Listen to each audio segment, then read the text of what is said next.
ಈ ಸುವರ್ಣಾವಕಾಶ ನನ್ನ ಜೀವನದಲ್ಲಿ ನನಗೆ ಬರುತ್ತೆ ಅಂತ ನಾನು ಯಾವತ್ತೂ ಯೋಚನೆ ಮಾಡಿರಲಿಲ್ಲ. ನಾನು ಈ ವಿದ್ಯಾಸಂಸ್ಥೆ ಸ್ಥಾಪನೆ ಮಾಡಬೇಕೆಂದಾಗ ನನ್ನ ಮುಂದೆ ಕೂತಿರುವ ನನ್ನ ಸ್ವಾಮಿಗಳು ಅಂತ ಹೇಳ್ಬೋದು, ಶ್ಯಾಮ್ ಭಟ್, ಪ್ರಖ್ಯಾತ ವಕೀಲರು, ಧರ್ಮ ಸಂಸ್ಕಾರ ಸಂಸ್ಕೃತಿ ಅಂತ ಹೇಳಿದಾಗ ಮೈಸೂರಿನಲ್ಲಿ ಅವ್ರದ್ದೇ ಆದ ಒಂದು ಸದಾ ಹೆಸರಿದೆ. ಈ ನನ್ನ ಜೊತೆಗೂಡಿದ್ರು. ಈ ಕಾರ್ಯಕ್ರಮ ಮಾಡಬೇಕಂತ ಒಂದು ಮಾಸ್ಟರ್ ಪ್ಲ್ಯಾನ್ ಮಾಡಿದ್ವು.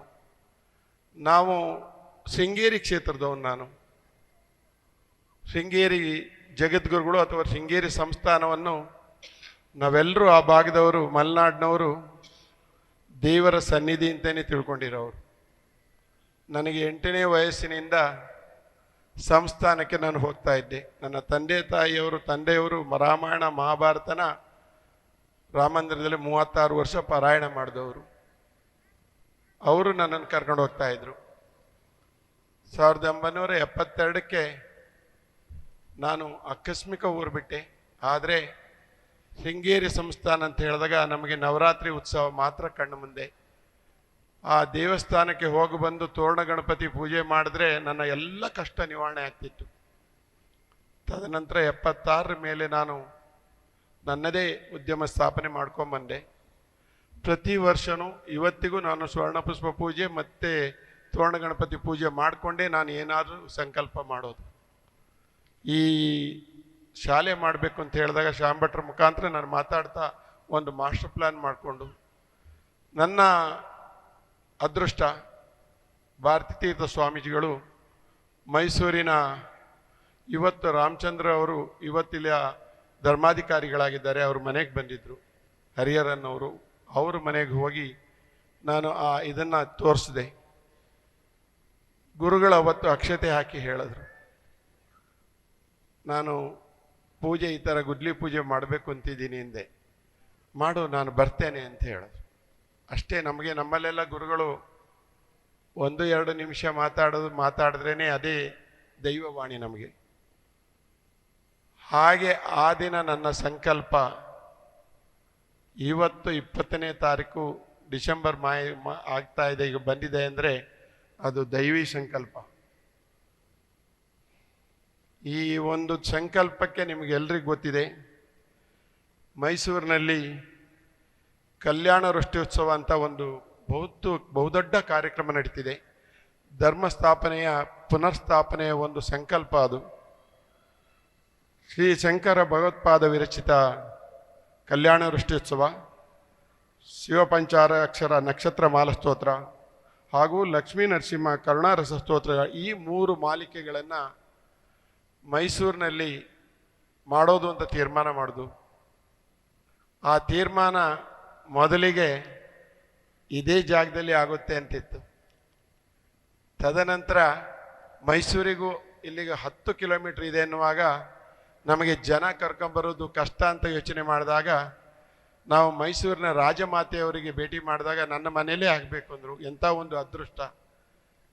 ಇವತ್ತು ನೀವೆಲ್ಲರೂ ಇಲ್ಲಿ ಕೂತಿದ್ದೀರಿ. ಮೊದಲನೇದಾಗಿ ನಾನು ನಿಮಗೆ ಕೇಳೋದು, ಸಂಜೆಯ ಕಾರ್ಯಕ್ರಮಕ್ಕೆ ಗುರುಗಳು ಸುಮಾರು 40,000 ಇವತ್ತು ಸ್ತೋತ್ರ ಪಾರಾಯಣ ಮಾಡಿದವರಿದ್ದಾರೆ. ಮೈಸೂರು ನಗರದಲ್ಲಿ 30,000 ವಿದ್ಯಾರ್ಥಿಗಳು ಪಾರಾಯಣ ಮಾಡಿದ್ದಾರೆ. ನಗರದಲ್ಲಿ 90,000 ಜನ ಮಾಡಿದ್ದಾರೆ. 1.5 ಲಕ್ಷ ಜನ ಒಟ್ಟಿಗೆ ನಮ್ಮಲ್ಲಿ ಪಾರಾಯಣ ಮಾಡಿದ್ದಾರೆ. ಆ ಕಾರ್ಯಕ್ರಮದಲ್ಲಿ ನೀವೆಲ್ಲ ಉಪಸ್ಥಿತರು ಇದ್ದರೆ ಅನುಗ್ರಹ ಭಾಷಣ, ಪ್ರಪಂಚಕ್ಕೆ ಕೊಡುವಂಥ ಒಂದು ಅನುಗ್ರಹ ಭಾಷಣ ನೀವೆಲ್ಲ ಬಂದು ಅಲ್ಲಿ ಭಾಗವಹಿಸಿದ್ರೆ ನನಗೆ ನೀವು ದೊಡ್ಡ ಸಹಕಾರ. ಕಾರಣ ಏನಂದರೆ ನಾನು ಆಕಸ್ಮಿಕ ಅಲ್ಲಿ ಕಾರ್ಯಾಧ್ಯಕ್ಷನಾಗಿದ್ದೇನೆ. ಬಂಧುಗಳೇ, ನಾವೆಲ್ಲರೂ ಇಲ್ಲಿ ಕೂತಿದ್ದೀವಿ ಅಂತ ಹೇಳಿದ್ರೆ ನನಗೆ ಗುರುಗಳು ಇಲ್ಲಿ ಬರ್ತಾರೆ ಅನ್ನೋದು ಕನಸಲ್ಲಿ ನಾನು ಯೋಚನೆ ಮಾಡಿರಲಿಲ್ಲ. ನಾನು ಈ ಕಲ್ಯಾಣ ವೃಷ್ಟಿೋತ್ಸವ ಶೃಂಗೇರಿ ಮಠಕ್ಕೆ ನಾನು ಇತ್ತೀಚೆಗೆ ನಾನು ಹೋದಾಗೆಲ್ಲ ಸ್ವಾಮಿ ವಿವೇಕಾನಂದರ ಇನ್ನೊಂದು ರೂಪ ಅಂತಲೇ ತಿಳ್ಕೊಂಡಿದ್ದೀನಿ. ನಾನು ವಿಧುಶೇಖರ ಮಹಾಸ್ವಾಮೀಜಿಯವ್ರನ್ನ, ಸನ್ನಿಧಾನಂ ಅವರನ್ನು ನೋಡಿ ಹಾಗೇ ಬರೋದು ಬಿಟ್ಟರೆ ನಾನು ಮಾತಾಡಲಿಕ್ಕೂ ನಿಲ್ಲೋದಿಲ್ಲ. ಕಾರಣ ಇಷ್ಟೇ, ಆ ದೃಷ್ಟಿ ನಿಮಗೆ ಯಾವುದೋ ಒಂದು ಶಕ್ತಿ ಇದೆ. ಆ ದೃಷ್ಟಿ ನಿಮ್ಮನ್ನು ನೋಡಿದ್ರೆ ಯಾವುದೋ ಒಂದು ಶಕ್ತಿ ಸಂಚಲನವಾಗುತ್ತೆ. ಆ ಒಂದು ಇದರಲ್ಲಿ ನಾನು ಹೋಗಿ ಈ ಕಾರ್ಯಕ್ರಮಕ್ಕೆ ಬರುವಾಗ ನಮ್ಮಲ್ಲಿಗೆ ಭೇಟಿ ನೀಡಬಹುದಾ ಅನ್ನೋ ಒಂದು ವಿನ್ನಹ ಮಾಡಿದೆ. ನನ್ನ ಅಲ್ಲಿಯ ಗುರುಗಳು ಅನ್ಬೋದು, ವಿವೇಕಾನಂದ ಭಟ್ರ ಮುಖಾಂತರ ಗುರುಗಳು ಖಂಡಿತ ಬರ್ತೀನಿ ಅಂದರು.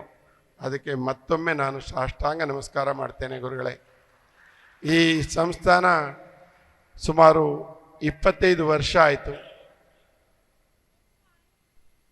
ಇದರಲ್ಲಿ ಸುಮಾರು 17 ದೇಶದ ಪ್ರಜೆಗಳಿದ್ದರು. ಪ್ರಜೆಗಳಲ್ಲದೆ ಅಲ್ಲಿಯ ನಾಶನಾಟಿ ಇದ್ದರು. ಕರೋನಾ ಆದಾಗ ಸ್ವಲ್ಪ ನಮ್ಮ ಎಲ್ಲ ಮೇಲೆ ಕೆಳಗಾಯಿತು. ಆದರೆ ಭಗವಂತನ ದೃಷ್ಟಿಯಿಂದ ಮತ್ತೆ ವಾಪಸ್ಸು ಅದೇ ಸ್ಥಾನಕ್ಕೆ ಬಂದಿದ್ದೇವೆ. ಇದೆಲ್ಲದಕ್ಕೂ ಯಾವುದು ಕರುಣೆ ಅಂದರೆ ನಮ್ಮ ಮಹಾಗುರುಗಳ ಆಶೀರ್ವಾದ. ಆದ್ದರಿಂದ ನಾನು ಎಲ್ರಿಗೂ ಒಂದೇ ಕೇಳೋದು, ನಾನು ಯಾವುದೇ ಭಿನ್ನಹ ಇಲ್ಲ ಇಲ್ಲಿ. ಗುರುಗಳಿಗೆ ನನ್ನ ಭಿನ್ನಹ, ನಾವು ಇದೇ ಒಂದು ಧರ್ಮ ಸಂಸ್ಕಾರ ಸಂಸ್ಕೃತಿ ನಮ್ಮ ಮುಂದಿನ ಪೀಳಿಗೆ ಉಳಿಯೋ ಥರ ಆಶೀರ್ವಾದ ಮಾಡೋದೇ ನನ್ನ ಗುರುಗಳ ನನ್ನ ಭಿನ್ನಹ ಇದೆ. ಇವತ್ತಿನ ಈ ಕಾರ್ಯಕ್ರಮದಲ್ಲಿ ಮೈಸೂರಿನ ಮೊದಲನೇ ಮೇಯರಾದ ಶ್ರೀ ವಿಶ್ವನಾಥನವರಿಂದ ಹಿಡಿದು ಡಾಕ್ಟರ್ ಸುಕೃತ್ ಇರ್ಬೋದು, ನನ್ನ ಮೈಸೂರಿನ ಎಲ್ಲ ವಿವಿಧ ವರ್ಗಗಳು ಬಂದಿದ್ದೀರಿ. ನೀವು ಭಿಕ್ಷಾವಂದನೆ ಮಾಡುವಾಗ ಗುರುಗಳಿಗೆ ನಾನು ಅದನ್ನು ಪರಿಚಯ ಮಾಡ್ತೇನೆ. ಕಾರ್ಯಕ್ರಮಗಳು ಇಷ್ಟೇ, ಏನಂದರೆ ನಮ್ಮ ಈ ಕಾರ್ಯಕ್ರಮ ಗುರುವಿಗೆ ನಮನ ಮಾಡೋದು ಬಿಟ್ಟರೆ, ಯಾಕಂದರೆ ದೈವಕ್ಕೆ ಎಲ್ಲದೂ ಗೊತ್ತಿದೆ. ಯಾವುದನ್ನು ಕೊಡಬೇಕು ಯಾವುದನ್ನು ಬಿಡಬೇಕು ಅನ್ನೋದು ದೈವಕ್ಕೆ ಗೊತ್ತಿದೆ, ದೈವಿ ಸಂಕಲ್ಪ. ಆದ್ದರಿಂದ ನಾನು ಗುರುಗಳ ಇವತ್ತಿನ ಪಾದಾರ್ಪಣೆ ಮಾಡಿದ ಎಲ್ಲ ಜಾಗನೂ ಮತ್ತೊಮ್ಮೆ ಭಗವತ್ಪಾದರು ನಡೆದಾಡಿದ ಜಾಗ ಅಂತೇಳಿ ನಾನು ನನ್ನ ಮನಸ್ಸಿನಲ್ಲಿ ಯೋಚನೆ ಮಾಡ್ತಾ ಇದ್ದೇನೆ. ಈ ಒಂದು ನನ್ನ ಈ ಸಂಸ್ಕಾರಕ್ಕೆ ಗುರುಗಳ ಆಶೀರ್ವಾದ, ನೀವೆಲ್ಲರೂ ಬಂದಿದ್ದೀರಿ, ನಿಮ್ಮ ಆಶೀರ್ವಾದ ಅಷ್ಟು ಮಾತ್ರ ನಾನು ಕೇಳ್ತಾ ಇದ್ದೇನೆ. ಮತ್ತೊಮ್ಮೆ ನಾನು ನಿಮ್ಮಲ್ಲಿ ಭಿನ್ನ ಇಷ್ಟೇ. ಸಂಜೆ ನಡೆಯುವ ಕಾರ್ಯಕ್ರಮ ಧರ್ಮದ ಪುನರ್ ಪ್ರತಿಷ್ಠಾಪನೆ, ಜಾತಿ ಧರ್ಮ ಮತ ಯಾವುದೂ ಇಲ್ಲ. ಇಲ್ಲಿ ಇಬ್ಬರು ಮುಸ್ಲಿಮರು ಸಹಿತ ಇವತ್ತು ನಾನು ಗುರುಗಳಿಗೆ ನಮಸ್ಕಾರ ಮಾಡಬೇಕಂತ ಕೇಳ್ಕೊಂಡಿದ್ದು. ಅಂದರೆ ಗುರುಗಳ ಒಂದು ದೃಷ್ಟಿ ಒಂದು ಸಾರಿ ಬೀಳುವಂಥ ದೃಷ್ಟಿ. ನಾನು ನನ್ನ ಎಲ್ಲ ಕೆಲಸಗಾರರಿಗೂ ಹೇಳಿದ್ದೇನೆ, ಎಲ್ಲರೂ ನಮಸ್ಕಾರ ಮಾಡ್ಕೊಳ್ಳಿ ಅಂತ. ಯಾಕಂದರೆ ಇನ್ನೊಂದು ಸಾರಿ ದೇವರು ನಮ್ಮ ಮುಂದೆ ಬರಲಿಕ್ಕೆ ಕಷ್ಟ ಇದೆ. ಆ ದೇವರ ಒಂದು ಸನ್ನಿಧಿಯಲ್ಲಿ ನಾವೆಲ್ಲ ಕೂತಿದ್ದೀವಿ. ನಾವು ಕೇಳೋದನ್ನು ನೀವು ಶಾಂತ ಚಿತ್ತರಾಗಿ ನೀವು ಯಾವಾಗ ನೀವು ಇದನ್ನು ಬರ್ತೀರಾ ಆ ಸರದಿನಲ್ಲಿ ಬಂದು ಗುರುಗಳ ಹತ್ರ ಆಶೀರ್ವಚನ ಮಾಡಬೇಕು. ಮತ್ತೊಮ್ಮೆ ಗುರುಗಳಿಗೆ ಸಾಷ್ಟಾಂಗ ಮಾತನಾಡ್ತಾ, ಈ ಒಂದು ಕಾರ್ಯಕ್ರಮ ಅಲ್ಲದೆ ಈ ಜಾಗಕ್ಕೆ ಇವತ್ತು ಗುರುಗಳು ಪಾದಾರ್ಪಣೆ ಮಾಡಿದ್ದೀರಿ. ಗುರುಗಳ ದಿವ್ಯ ದೃಷ್ಟಿ ಸದಾ ನಮ್ಮ ಮೇಲಿರಲಿ ಅಂತ ಕೇಳ್ಕೊಂಡು